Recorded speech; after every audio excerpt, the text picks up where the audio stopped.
Bonjour.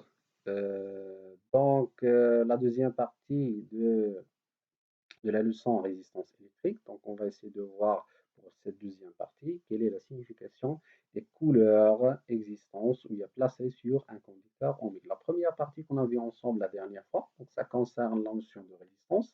On a vu ensemble quel est le rôle du conducteur ohmique. Donc, le conducteur ohmique, son effet sur le circuit électrique et là, il permet de diminuer la valeur de l'intensité du courant électrique. C'est pour cette raison qu'on dit que le conducteur il se caractérise par une résistance électrique. Il résiste au passage du courant électrique. La résistance électrique, c'est une grandeur qu'on symbolise avec la lettre R et l'unité de cette grandeur est l'ohm, l'unité d'ohm, et le symbole de cette unité, c'est oméga. Pour mesurer la résistance, on a vu ensemble la dernière fois qu'il y a un appareil de mesure qui s'appelle l'ohmmètre, hein, qu'on le branche directement avec la résistance pour déterminer quelle est sa valeur. Il y a une autre méthode, une autre manière pour déterminer la valeur de la résistance, c'est la méthode des codes du couleur, hein. Donc la détermination, donc, ce qu'on va voir aujourd'hui, c'est la détermination, comment déterminer la valeur d'une résistance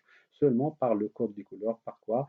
Par les anneaux, les couleurs, les anneaux colorés existants ou bien placés sur le conducteur ohmique. Sur chaque, sur chaque conducteur ohmique, on trouve des anneaux colorés qui sont placés. Il y a toujours trois anneaux qui sont très proches et un anneau qui est un petit peu très loin, hein, qui porte soit la couleur dorée ou bien la couleur argentée. Chaque couleur qu'on trouve placée ou bien qu'on trouve sur les conducteurs ohmiques, il possède un code ou bien un chiffre. Pour chaque couleur, on trouve un nombre, un chiffre qui correspond à cette couleur. Par exemple, pour le noir, on trouve c'est 0, le marron c'est 1, le rouge c'est 2, l'orange 3, le jaune c'est 4, le vert c'est 5, le bleu 6, violet 7, gris 8 et enfin le blanc, ça correspond à la valeur 9. Pour déterminer ou bien pour effectuer une lecture de la valeur de la résistance à travers le code des couleurs, on doit premièrement placer le conducteur ohmique de façon à ce que les anneaux très proches soient à gauche et l'anneau le plus éloigné, ou bien qui porte la couleur argentée ou bien la couleur dorée, il faut qu'il soit à droite. Donc les trois anneaux très proches, trois anneaux, et voilà, ils doivent être à gauche. Et l'anneau le plus éloigné, il doit être à droite. Donc c'est ça la position adéquate pour effectuer une lecture correcte de la valeur de la résistance. Après avoir placé correctement le conducteur ohmique, on commence à euh, identifier les chiffres qui composent la valeur de la résistance. Alors, le premier anneau nous donne le premier chiffre. Comment ça? Donc, on doit déterminer quelle est la couleur du premier anneau. On cherche quel est le chiffre qui correspond à cette couleur. Donc, ce chiffre-là, il correspond au premier chiffre de la résistance. La même chose pour le deuxième anneau. On doit déterminer ou bien identifier quelle est la couleur du deuxième anneau. On cherche le code de cette couleur et ce code-là, ce chiffre-là, il nous donne le deuxième chiffre de la valeur de la résistance. Pour le troisième anneau, la couleur ou bien le code de cet anneau, il nous donne une information sur le nombre de zéros qu'on doit ajouter après le premier et le deuxième chiffre. Ça veut dire quoi? Ça veut dire que la couleur, le code qu'on va obtenir à travers la couleur du troisième anneau, ça donne combien de zéros on doit ajouter après le premier et le deuxième chiffre. Le dernier anneau, ça veut dire le quatrième anneau, c'est l'anneau de précision. Il nous donne une information sur la précision de la détermination de la valeur de la résistance. Est-ce que cette précision elle est de 10% ou bien de 5%? Si la couleur elle est argentée, ça veut dire que la précision elle est plus ou moins de 10% de la valeur déterminée. Ou bien si la valeur, ou si la couleur elle est dorée, donc ça veut dire que la précision elle est d'environ plus ou moins 5%. À noter aussi que la valeur de la résistance, elle est toujours exprimée en ohms. Lorsqu'on détermine la valeur de la résistance à travers le code des couleurs, toujours la résistance, elle est exprimée en ohms.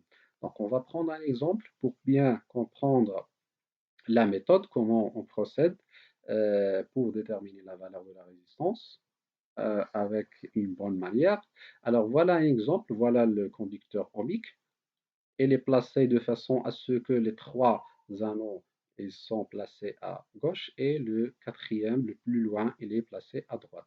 Donc le premier chiffre, le premier anneau, il a une couleur rouge. Alors le rouge, il correspond au chiffre 2. Donc voilà le premier chiffre. Le deuxième anneau, ça porte aussi une couleur rouge, ce qui donne le deuxième chiffre, c'est 2. Troisième anneau, il porte une couleur noire, ça veut dire que le code, bien le chiffre qui correspond au noir, c'est 0. Ça veut dire quoi? Ça veut dire qu'on va ajouter rien du tout. On ne va pas ajouter de 0 après le premier et le deuxième chiffre. Le quatrième anneau, c'est l'anneau de précision, elle est dorée. Ça veut dire que la précision, elle est d'une valeur de plus ou moins 5%. Quelle est la valeur de la résistance? C'est 22 ohms. Pourquoi 22? Donc le premier chiffre, c'est 2. Voilà le 2. Deuxième chiffre, on l'écrit après le premier. Voilà le 2. Le troisième anneau, c'est noir.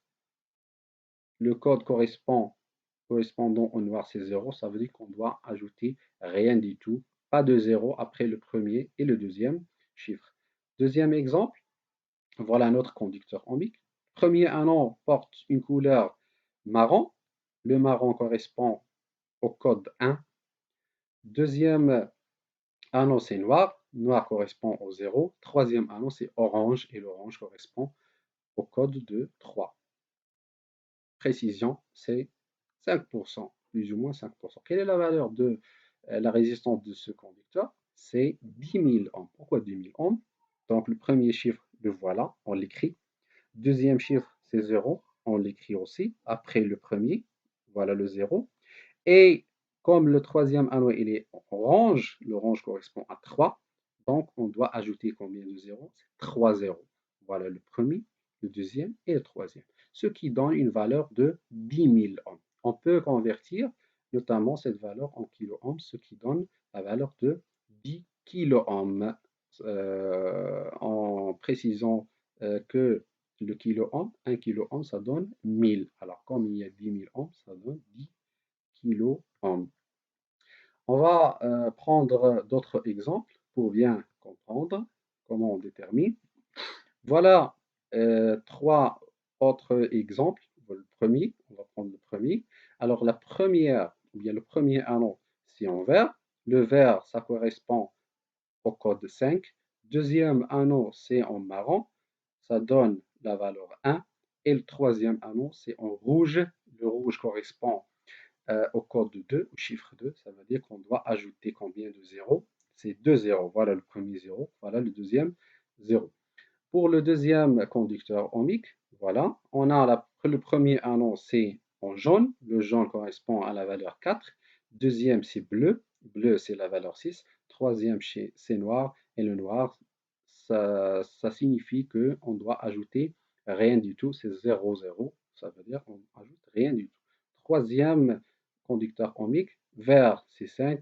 Bleu, c'est 6. Troisième, c'est noir. On ajoute rien du tout. Donc, voilà la méthode avec laquelle on détermine normalement la valeur de la résistance en se basant sur le code du couleur. Troisième chapitre, ça concerne l'influence de la valeur de la résistance sur l'intensité du courant. Est-ce que la valeur de la résistance influence l'intensité du courant? Ou bien est-ce que tous les conducteurs ohmiques, ils diminuent et ils font diminuer l'intensité de la même manière? Pour répondre à cette question, on va réaliser une expérience.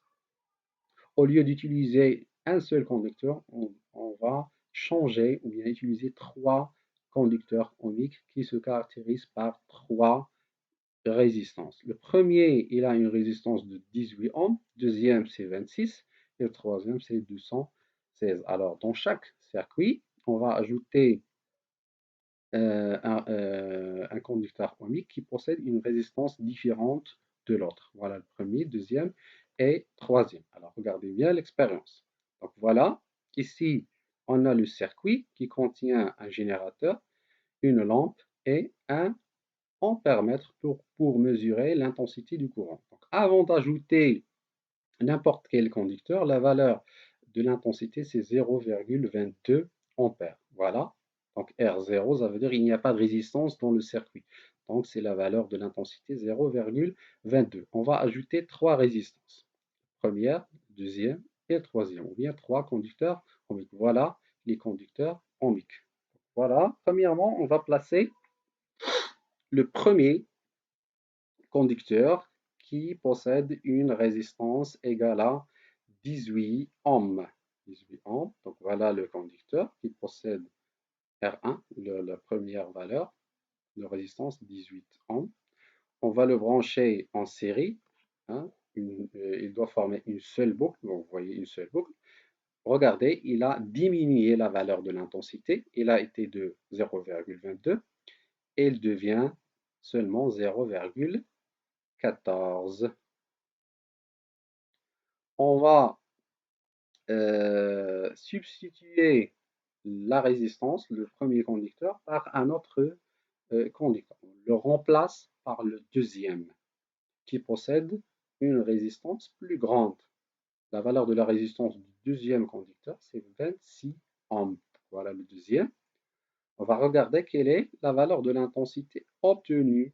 Donc, regardez très bien, c'est 0,11. Alors, la valeur de l'intensité pour le deuxième conducteur est différente du premier.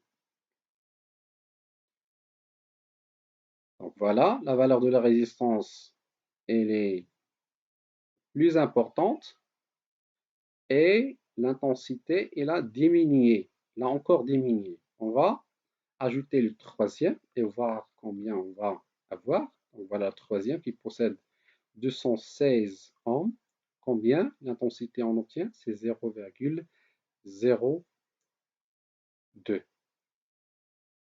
ampères. Donc voilà les résultats. Pour le premier conducteur, on obtient 0,14, le deuxième c'est 0,11 et le troisième c'est 0,02. Alors qu'est-ce qu'on peut conclure après, ou bien d'après cette expérience?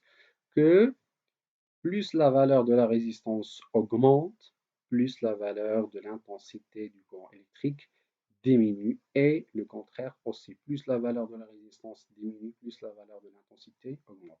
Alors, à chaque fois qu'on place un conducteur ohmique avec une plus grande résistance, on va savoir directement que la valeur de l'intensité du courant va diminuer encore plus. Plus soit la valeur de la résistance, plus l'intensité va diminuer encore d'une importante signification. Donc voilà comme conclusion. Alors plus la résistance présente dans un circuit est élevée, plus on augmente la résistance, plus l'intensité du courant électrique est faible, donc il va diminuer et vice-versa, ça veut dire le contraire, elle est juste. Alors on est arrivé à la fin de cette vidéo, j'espère que vous avez bien assimilé la leçon et je vous dis au revoir.